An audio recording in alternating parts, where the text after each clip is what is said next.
Welcome to the Everyday Journal Club. I'm Hope, a biologist with 15 years of research experience, now fortunate to be working in a Nobel Prize winning lab. This channel has three main goals.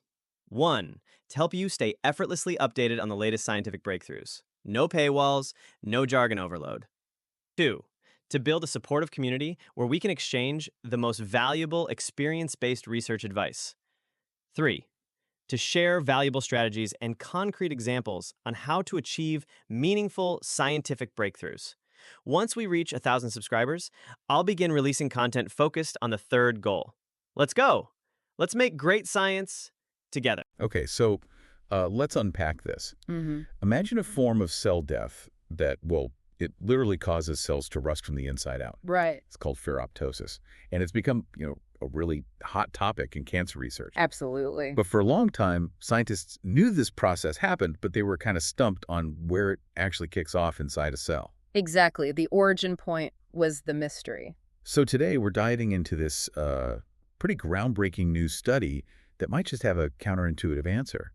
It seems to start in the cell's tiny recycling centers, the lysosomes. And what's really fascinating here, I think, is how this discovery doesn't just, solve a long-standing biological puzzle.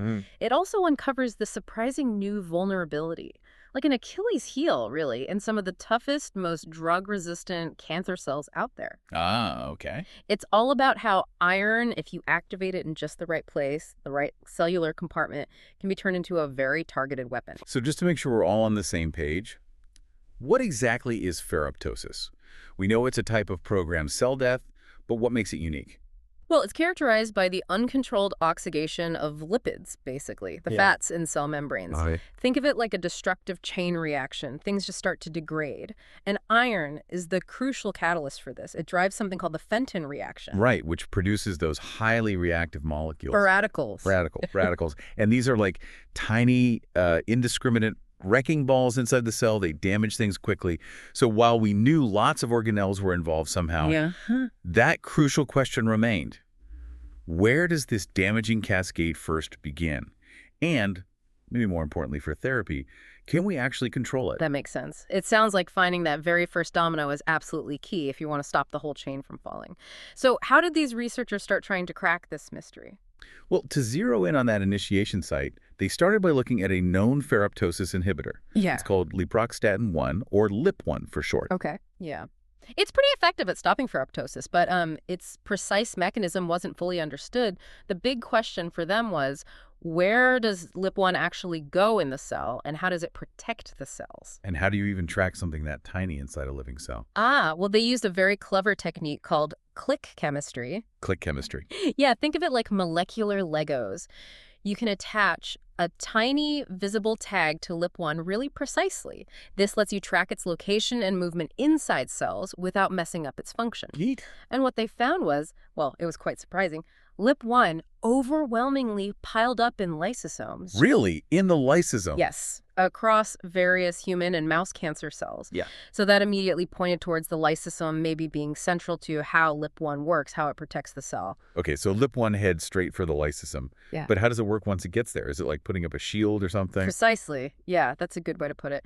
The study showed LIP-1 directly interacts with and inactivates iron inside the lysosomes. It essentially chelates, it binds to the iron, preventing it from catalyzing those damaging oxidative reactions. So it's like a little molecular sponge soaking up the dangerous reactive iron. Exactly. It neutralizes it right there before it can kick off the damage cascade. Okay, that raises a really crucial question then. If inactivating the iron in lysosomes stops ferroptosis, does activating it start it?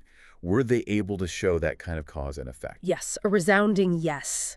They did experiments where they induced ferroptosis using a common chemical, RSL3. RSL3, right? I've heard of that one. It blocks that protective enzyme, GPX4. That's the one. It stops the cell from cleaning up those lipid peroxides. And what they saw was remarkable. The very first lipid oxidation, it predominantly happened in the lysosomes. Wow, before anywhere else. Yes, before it spread to other places like the endoplasmic reticulum.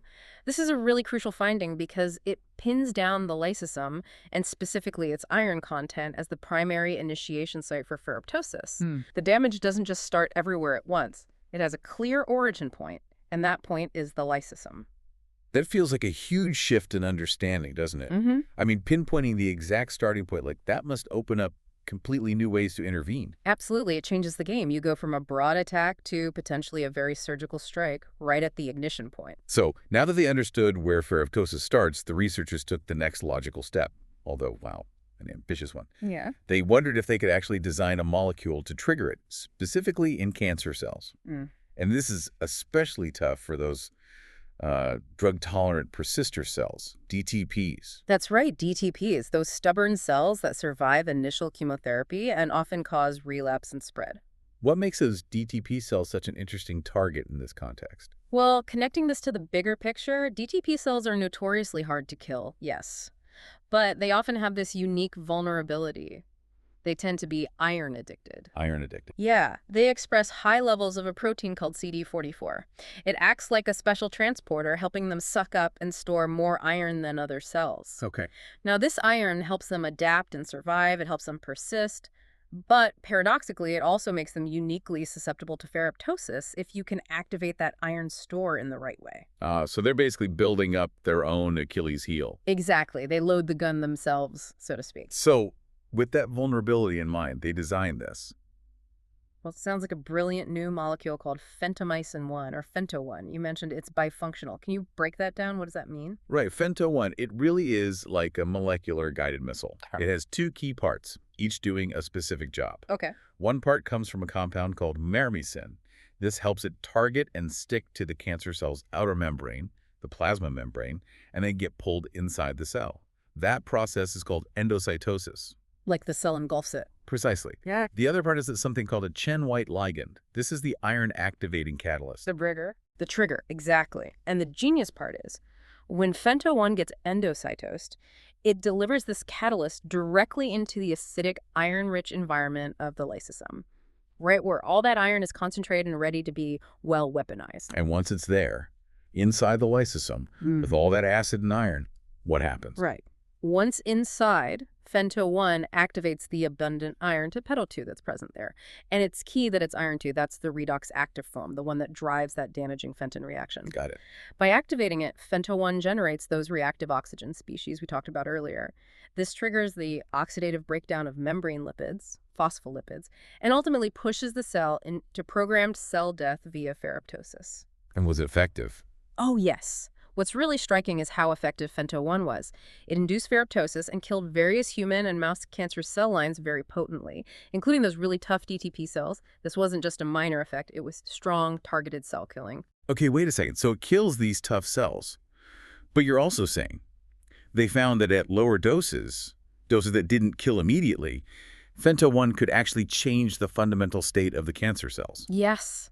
That was truly unexpected and potentially hugely significant. How so? Well, you have these mesenchymal cancer cells. They're typically the more aggressive ones, more drug-resistant, good at moving and invading. Right.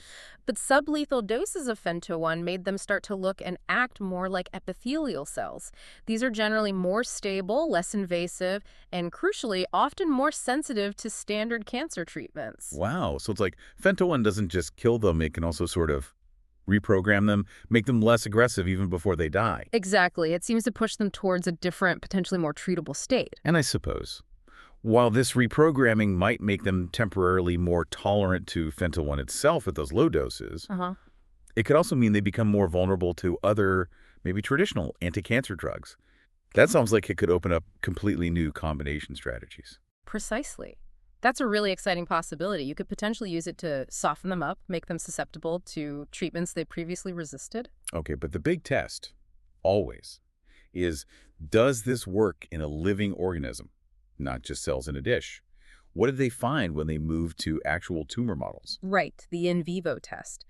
They looked at human tumor tissues from really aggressive cancers, pancreatic ductal, adenocarcinoma, various sarcomas, and also a mouse model of breast cancer metastasis. Yeah. Consistently, these cancer tissues, especially the populations of cells with high CD44, those iron-addicted cells we discussed, they had higher total iron content and, crucially, higher levels of that redox active iron 2, specifically in their lysosomes. So it confirms the target is there in real tumors. It confirms the target is there and it's loaded. Wow. These hard-to-treat cells are indeed packed with the very fuel that Fento-1 is designed to exploit. They're primed for it. So these drug-resistant cells are effectively little iron factories, just waiting for Fento-1. What happened when they actually treated tumors with it? So they administered Fento-1 directly into the lymph nodes of mice that had breast cancer metastases. Okay. And the results were pretty clear. Fento-1 significantly reduced tumor growth, and it improved survival outcomes for the mice. That's significant. Very. And further analysis confirmed that Fento-1 was doing what it was supposed to do, causing lipid oxidation and degradation in the tumors, and specifically hitting those iron-rich CD44 high cancer cells. It really delivered on its promise in a living system. Powerful anti-tumor activity. This really raises the question then. Yeah. What's the broader significance here? Right. For cancer therapy, maybe even beyond? Well, I think the innovation is really twofold. First, there's the fundamental biological insight, Right. conclusively identifying the lysosome as the primary starting point for this iron-mediated lipid oxidation and ferroptosis. That's a game changer for just understanding this cell death pathway. It shifts the focus. It really does. From a diffuse process to one with a clear, potentially druggable starting point. And the second part of the breakthrough, Fento-1 itself. Exactly. It's the therapeutic strategy embodied by Fento-1, designing this sophisticated organelle-targeting small molecule. It doesn't just attack cells indiscriminately. It precisely exploits a specific metabolic vulnerability, that high lysosomal iron load found specifically in those notoriously tough, drug-tolerant persister cells. It offers a completely new conceptual framework, a new way to think about tackling these cancers that have, historically evaded our best treatments.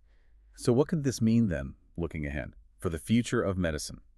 Beyond these immediate findings, how might this research spark new ideas? Well, this knowledge can now feed into designing entirely new classes of ferroptosis modulators, not just broadly turning cell deaths on or off, but maybe compounds that precisely fine-tune the redox activity of iron within specific organelles. More precise control. Much more precise. Yeah. And furthermore, that observation that Fento-1 can subtly change the cell's state, making those aggressive mesenchymal cells look more like treatable epithelial ones. Yeah, that was fascinating. It really highlights the potential value of combining these cell state-specific drugs.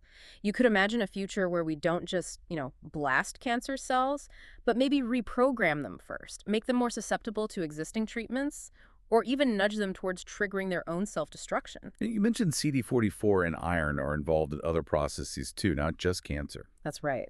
If lysosomal iron is critical for other CD44-mediated things like, say, normal development or wound healing, or even how immune cells get activated, then this deep dive into lysosomal iron control could have implications far beyond cancer. It might be a fundamental biological mechanism we're only just starting to properly understand. So today we've really taken a deep dive into how scientists peered right into the cell's microscopic world. They pinpointed the exact cellular hotspot where this unique form of cell death, ferroptosis, ignites. And by understanding that fundamental process, they've actually designed a molecular key, Fentomycin-1, that seems to unlock a vulnerability in even the most resistant cancer cells. It's really a powerful reminder, I think, that sometimes the most effective therapies come from understanding the most nuanced cellular mechanisms.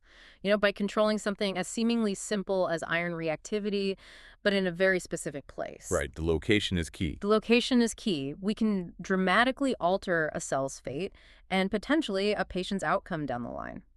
So thinking about this, what really stands out to you listening? Consider how targeting specific cellular states or specific compartments like the lysosome could revolutionize how we approach not just cancer, but maybe countless other diseases. What other hidden mechanisms like this are just waiting inside our cells, waiting for the right molecular key to be found?